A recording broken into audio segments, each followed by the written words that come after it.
السلام علیکم ورحمۃ اللہ وبرکاتہ۔ ہم امتی ہیں، سرکار کی عظمت اور شان جب بیان ہوتی ہے ہم سر تسلیم خم کر لیتے ہیں۔ نہ ہماری عقل سوال کرتی ہے کہ سرکار کی یہ شان کیوں ہے، کس وجہ سے ہے، کس لیے ہے، یہ سوالات نہیں آتے، کیونکہ ہمیں معلوم ہے ہر شان ہی ہر چیز کی سرکار کی وجہ سے ہے۔ اس لیے جب اس طرح سے اہل محبت سرکار کی شان بیان کرتے ہیں تو ہمارے سر جھک جاتے ہیں، ہم بس سراپا ادب بن جاتے ہیں اور سنتے چلے جاتے ہیں، اور ہمارے دل سے صدائیں سبحان اللہ سبحان اللہ سبحان اللہ کی نکلتی ہیں۔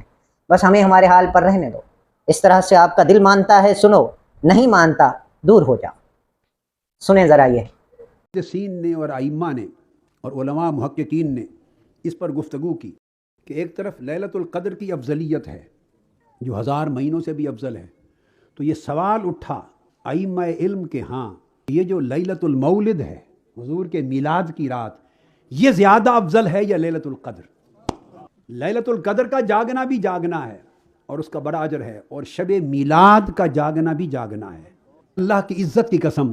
لیلۃ القدر میں ہر کوئی جو جاگنے والا ہے وہ جاگتا ہے اپنی خاطر، ہر کوئی اپنی خاطر جاگتا ہے، میری بخشش ہو جائے، میرے گناہ معاف ہو جائیں، میری توبہ قبول ہو جائے، میری خطائیں معاف ہو جائیں، مجھے اجر مل جائے، مولا مجھے رزق بڑھا دے، بیماری ختم ہو جائے۔ ہر جاگنے والا شب قدر میں جاگتا ہے اپنی خاطر، مگر لیلۃ المیلاد میں ہر جاگنے والا اپنی خاطر نہیں جاگتا ہے، مصطفیٰ کی خاطر، حضور کی ولادت کی خوشی میں جاگتا ہے، حضور کی آمد کی فرحت و مسرت میں جاگتا ہے۔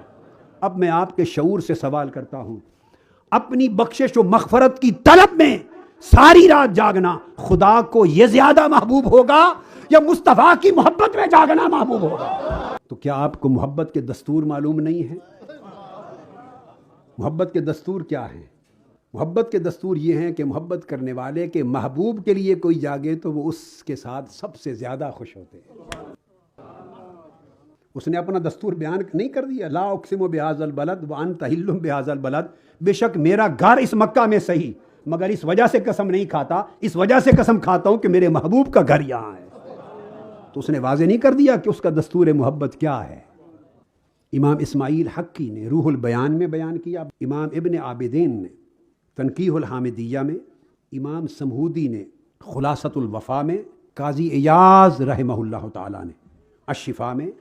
امام ابو الولید الباجی نے، ان تمام ائمہ محدثین نے لکھا ہے، وہ کہتے ہیں اس پر امت کا اجماع ہے، یہ ائمہ علم کہتے ہیں امت کا اس پر، اور یہ کوئی پاکستان انڈیا کے علماء یا آج کل کے زمانے کے لوگوں کا کوئی فتویٰ نہیں ہے، پوری تاریخ کے معتمد ائمہ علم ائمہ حدیث کہتے ہیں کہ اس پر اجماع واقع ہو چکا ہے۔ کیا کہ زمین کا وہ ٹکڑا جس پر آقا علیہ الصلوۃ والسلام کا جسد مبارک لیٹا ہوا ہے، یعنی قبر انور صلی اللہ تعالیٰ علیہ وآلہ وسلم، آقا علیہ السلام کی قبر انور، روضہ اقدس گنبد خضرا، جہاں آقا علیہ السلام آرام فرما ہے، زمین کا وہ خطہ جو حضور علیہ السلام کے جسم پاک سے مس ہو رہا ہے، فرماتے ہیں امت کے اماموں کا اس پر اجماع ہے کہ وہ کعبہ سے بھی افضل ہے۔ پہلے بات تھی آقا علیہ السلام کی، قرآن نے کہا تھا وہ جگہ وہ شہر جہاں محبوب پیدا ہوئے اس کی قسم، اب جہاں حضور آرام فرما ہے صلی اللہ علیہ وسلم، اجماع ہے امت کا کہ وہ کعبہ سے افضل ہے۔ اسی نقطہ کو امام سبکی نے بھی بیان کیا، امام ابن عقیل الحنبلی سے بھی بیان کیا، اور وہ فرماتے ہیں کہ صرف قبر انور اور روضہ اقدس کا وہ خطہ زمین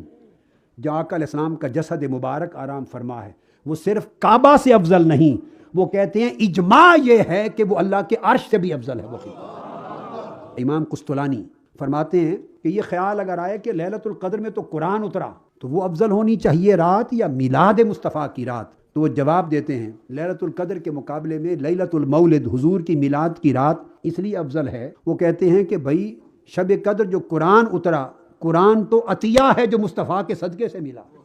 ارے وہ قرآن کو شب قدر کی خاطر تھوڑا اترا ہے، وہ قرآن حضور پہ اترا، تو وہ اللہ کی عطاؤں میں سے ایک عظیم ترین عطیہ ہے،